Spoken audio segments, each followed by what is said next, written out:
Men lie, women lie, numbers don't, or so they say. Today, we're going to be discussing the possibility of something called a body count formula. Think of it like a formula that we can use for determining what a woman's body count is. And we're going to see if it actually exists, and assuming it exists, how to use the information of a woman's body count to our advantage. Now, before we get into that properly, we do have to clear up a few misconceptions that you may have around body count in general. Make sense? We're going to have to first start with that. There are a few things you currently believe about how body counts work that aren't necessarily true. And they're sure to blow your mind, but they're not going to be easy. They're going to be quite interesting. So I'm going to tell you right now to begin with. I need you to approach this with an open mind. It's very important. Let's go. First things first. I put it to you that numbers do lie.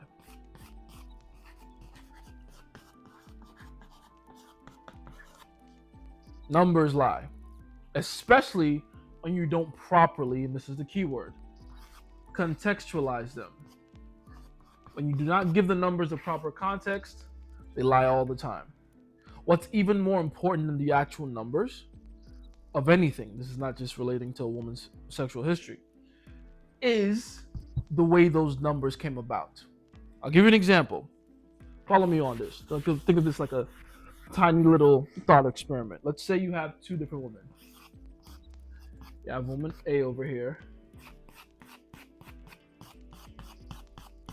I'm going to call her woman A. And then woman B over here. We're going to give her curly hair. Which, depending on who you are and how you view beauty, might be prettier to you, but that's not the point. Woman A, woman B. For woman A, we're going to say she lives in a small town with a population of about, let's say, 5,000 people. Woman B, on the other hand, lives in a big city. Population, 4 million people. Woman A, with her 5,000 people, is only going to find about a percentage of the men that are available to her within her age range. Which, by the way, let's say both these women are, for this example, let's say these women are both 22 years old. And you're gonna see why I picked 22. Small town, 22-year-olds, 5,000 population, 4 million population. Assuming half of these populations are the opposite sex, the opposite gender, and women only filter for about 10% of the opposite gender of the men that are within their, reach, the men that are logistically gonna make sense for them, and the men that they do find attractive. Let's say small town girl is only attracted or would find attractive about 200 men. So viable options, let's say 200 realistically.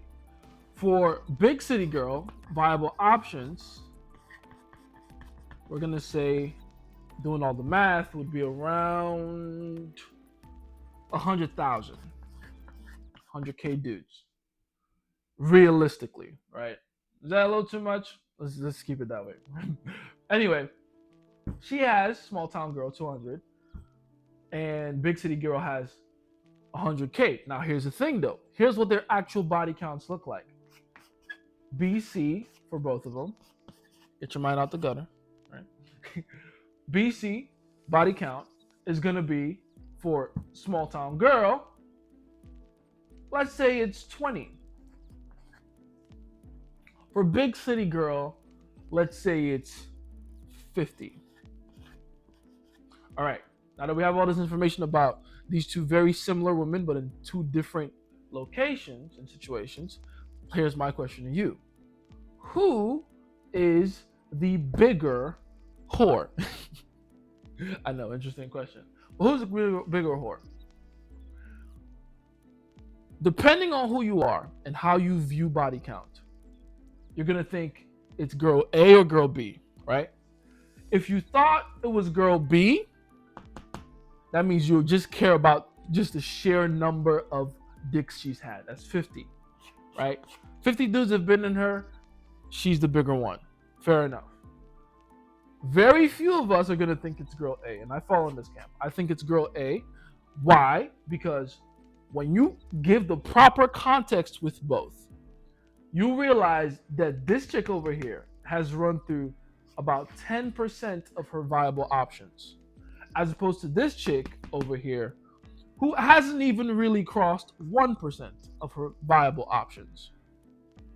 So, in my mind, contextually speaking, girl A is so much massive, a way bigger whore than girl B. If you were to take girl A with her numbers and her work ethic, right, her drive, and we were to put her in a big city, she would have run through at least 1,000 of said dudes by these particular numbers, right? But the way we're looking at it. Now, you might be thinking, well, that's not what happened. Who cares? In reality, girl B just got a sheer number more of dick than girl A. So it doesn't matter, like, who cares about the what ifs, what else? Well, here's a problem with thinking like that, is that what creates the situation for all these results to begin with, this body count, is the intention of the woman, her actions, her decision making, etc. That's the point. That's why girl A, in my mind, is a much less disciplined woman, if you will, than girl B, right? Put it like this, right? Let's take something else into consideration here.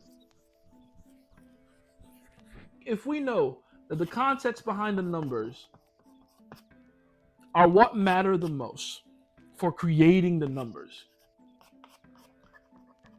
right? Then it doesn't really make any sense to pay more attention to the numbers themselves than the context. The context of what create the numbers. So it makes more sense to focus all our attention on it. And when it comes to context, we start having to look at the reasons behind why women have whatever sexual history they do have. It becomes important to understand the reasons. Think about it. If we look solely at just the body count, then what we're left with is a number and whatever assumption we have around that number.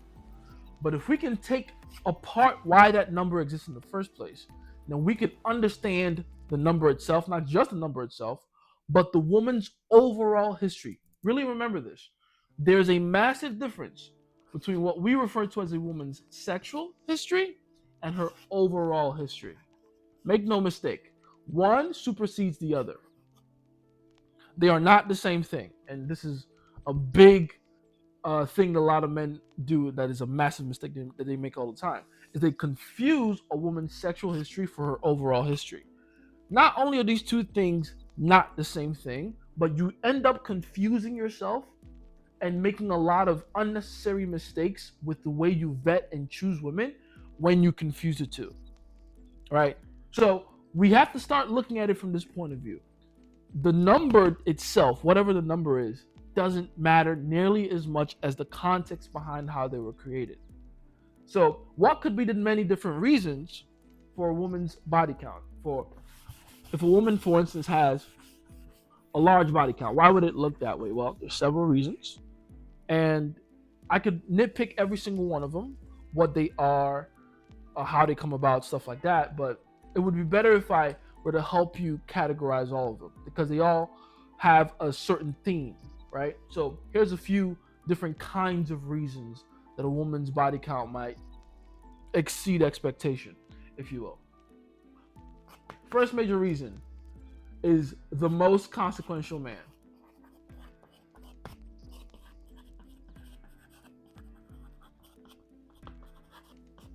Now, this can look a few different ways.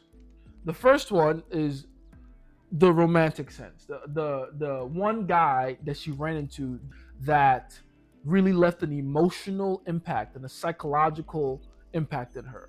So whatever man that is that was the most emotionally relevant If he left under weird circumstances or didn't leave the correct way, or more than likely left without giving her the correct amount of closure or reason for why, then that's going to leave an emotional scar. And emotional scars are what we call trauma. Trauma is very inextricably linked to sexual activity or over sexualization, right? Trauma is in essence a trigger response for a lifestyle that leads to a lack of sexual discipline in many ways. And it all starts with that guy, the most consequential guy. So you got to understand, when you run into a woman that has a ridiculous body count, for instance, the numbers of bodies she's accumulated over the years isn't really the point. That's not really the fucking point. It's the guy that triggers the entire journey to begin with. That's the problem. That's the origin point. That's patient zero, if you will, right? It could look like that. The most consequential man being a romantic guy. It could also be a father figure, or just her father straight up. Daddy issues, if you will. Now, I talk about this from time to time, and if you haven't heard it before, let me go ahead and quickly rush through this because this is important. In case you don't know, there are two kinds of daddy issues, right? The first kind is the one that we all know about, the one that is stems from abandonment.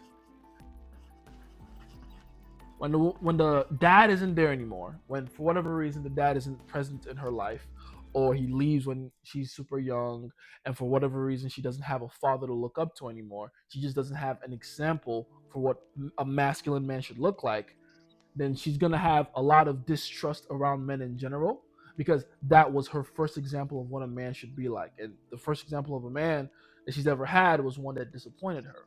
That's going to carry on into the future, and she's going to have a very hard time creating healthy relationships with men going forward. She's going to see men as men that can't be trustworthy, or creatures in general that can't be trustworthy, creatures that will abandon her inevitably, and then she'll start playing this game in her mind of trying to get as much male validation from them as possible in exchange for making sure that they are satisfied with her, and that's where the sexual activity comes in. But that's only the first kind of daddy issues. The second kind, honestly, in my opinion, is even worse, and that is when her father is her best friend. Now you might think, what the hell? If abandonment is what creates daddy issues, how is the opposite something that also creates daddy issues? Well, you know what they say: too much of anything is not good. Being so distant from your children that they have no way to create a meaningful relationship with you is not a good thing.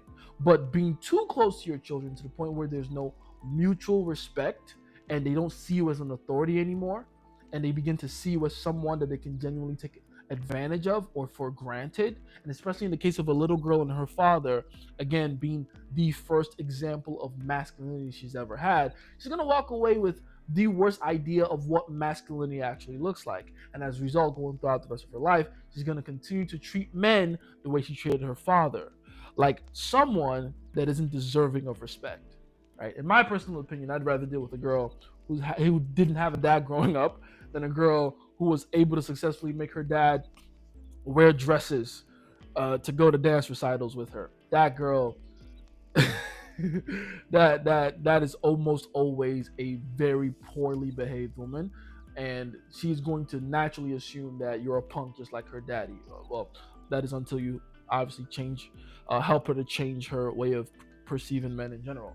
But yeah, that's another way. It can be romantic or the father. Those are the two main ways that it can be a trauma response. That can be one of the reasons why a woman will go out of her way to be overly sexualized. But then there's another set of reasons. Number two, that aren't as discussed, but in my opinion are the more common ones. Second reason that a woman can have a rather high level of experience, if you want to put it that way, is just in general a lack of exposure. Specifically, a lack of opportunity for sexual exploration. And yes, this isn't a good thing either, believe it or not, because that is what creates a bottleneck that leads to a massive explosion because of how repression works, about because of how emotions and energy works. Think about a few examples like the girls who were homeschooled, or just in general, the ones that went to unisex schools where they weren't allowed too many opportunities to interact with the opposite sex, right? They went to an all girls school. Um, Not that it's any better if you're a guy that went to an all boys school either. Uh, you're just in a bad situation like them as well, because whenever you take teenagers or children in general and you rip away from them the opportunity to learn how to interact with the opposite sex, especially in their formative years like that, it is inevitably going to affect them moving forward. These are some of the most sexually repressed women that you'll ever meet in your life, because again, they never had the opportunity to properly sexually explore. So it's always gonna come out in a weird, explosive kind of way. And these are just a few examples. Homeschool girls, unisex girls. You can put the girls that have to follow very strict religious rules in there. You can put cultural beliefs and societal shaming in there. Anything that will cause a woman or a young girl to view sex as a bad thing, to view sex as something that she should be ashamed of, will inevitably lead to her overindulging in sex once that coin is flipped. Once she has the opportunity to explore, she's inevitably going to overindulge. It's gonna happen, right? It's like that analogy of you take a hungry man and you put him in the middle of a grocery store or something like that. All of a sudden, he's going to overindulge without any discipline. Why? Because discipline is something that actually comes with time and experience. Which, by the way, let me go ahead and clear that misconception up real quick. I've heard a lot of, red pill talking points about how, men have to build their value and women have to maintain their value going forward. And I'm not saying that that's completely false, because that is true for some women, but that is only true for a very rare kind of woman. And I know that doesn't sound like it has anything to do with what we're talking about, but I promise you it all ties up. Let me explain. The truth is that the majority of women in the world are not attractive. And even more true is that even the majority of women that are attractive didn't always start out attractive. The majority of them were the ugly duckling, were the chunky chick at the back of the class, the not very attractive chick with a lot of acne and the weird glasses and braces and retainers and stuff like that. Most people have to earn their attractiveness. Most people have to earn their quote unquote sexual marketplace value, right? So, this idea that women just go through life being attractive all their life or having value all their life and they just have to maintain it, this only applies to a very small percentage of women. And we have to remember that, right? That is an important thing to remember because it helps you to understand the world you're navigating through and the creature you're dealing with when you're dealing with women. Like we always talk about, especially the red pill guys, they always talk about how the majority of men are completely ignored by women, which is true. Right? By their count, it's like 80% of men are ignored by the majority of women. Fair. Here's the thing we all always forget for context is that we as men also do the same thing. We also have our blinders on for women we don't find attractive. And we're only ever trying to observe the behavior of women that we do find attractive. But then this is where all these misconceptions come from. End of the day, you have to remember that as a man, we have to earn our value, but in many cases, with the majority of the beautiful women you'll ever deal with in your life, they also have to earn their value too. Some have to start younger than others, some have to, be late bloomers, like a lot of guys are as well, but they too have their own struggles. I promise you. This is important to remember. I heard about certain actresses like Angelina Jolie and Megan Fox, who people would consider very beautiful women. They started getting plastic surgeries as young as like 14, 15, 16. So even the ones that we believe have always been beautiful, it wasn't always like that. And that leads me into this next part, which is if they didn't have a lot of opportunity for exploration, then when they eventually have that opportunity, they're gonna go crazy. They're gonna go wild. Maybe she was the chunky chick that eventually lost some weight. Maybe she was the ugly chick that got some plastic surgery. Maybe she was the chick that was a little too boyish in her stature that finally got a BBL or worked hard at the gym. Whatever the case may be. When they finally have that opportunity to explore, the floodgates are open. The floodgates are open. Put them right in there with the girls that, the pastor's kids, the girls who are homeschooled, the girls who are shamed at a young age from seeing sex as a good thing. They're going to explode. They're going to have a lot of overindulgence and not a lot of ability to control that appetite. Because again, they were never given the opportunity to discipline themselves correctly. Right? Okay. If that is the case, that means that going forward from now on, and you think about the different reasons a woman might have whatever crazy body count she has, you might want to think twice about how you view it, not just from the point of view of understanding the context behind it, but also understanding that you're the exact same way too. Don't forget, you too have a discipline issue when you first figure out abundance, and not just in women, in anything. This will happen to you naturally. Don't ever delude yourself about this.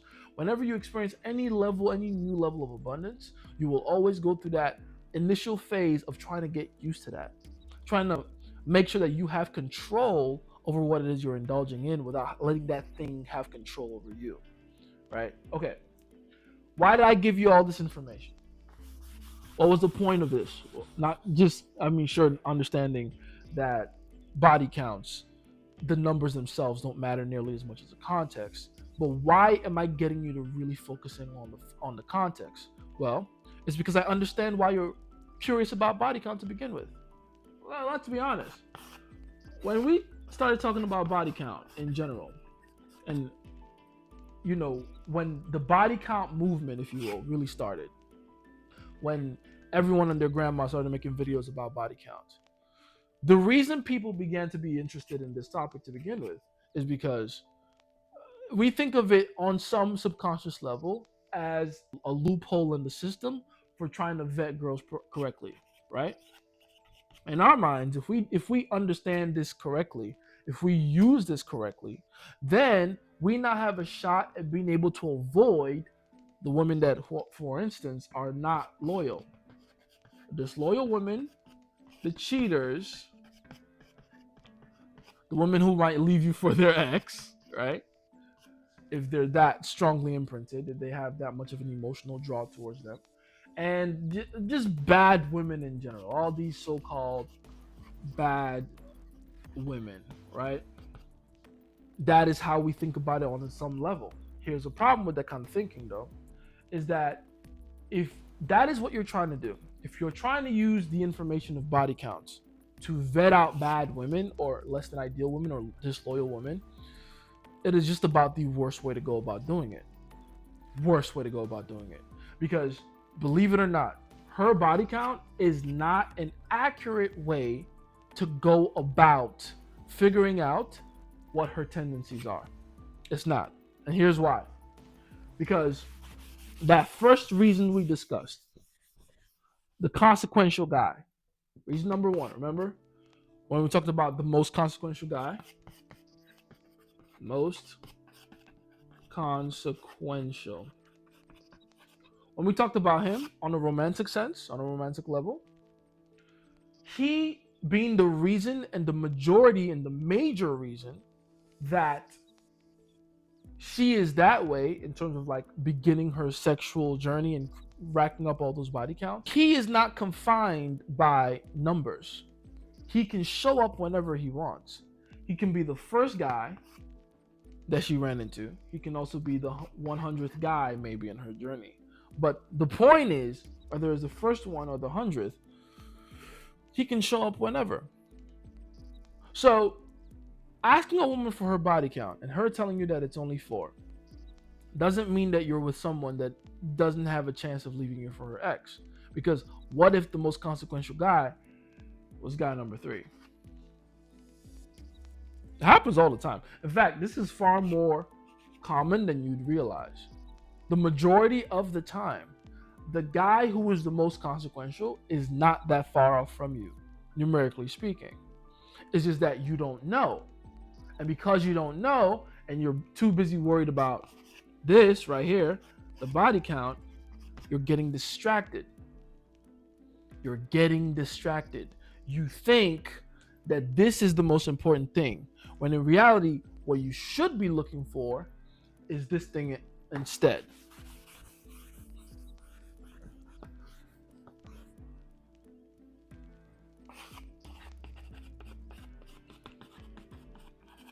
Compliance. The level of compliance you get out of a woman is what will directly affect the level of emotional relevance you have to her. And guess what? That most important guy, that most consequential guy in her past, this is what he has over every other guy, and why none of them can beat him out in her mind. If you focus on nothing but making sure that you are the most emotionally relevant guy in her mind, nothing else matters. So don't ask her what her body count is. Ask her questions that will lead to understanding who is occupying this throne right now.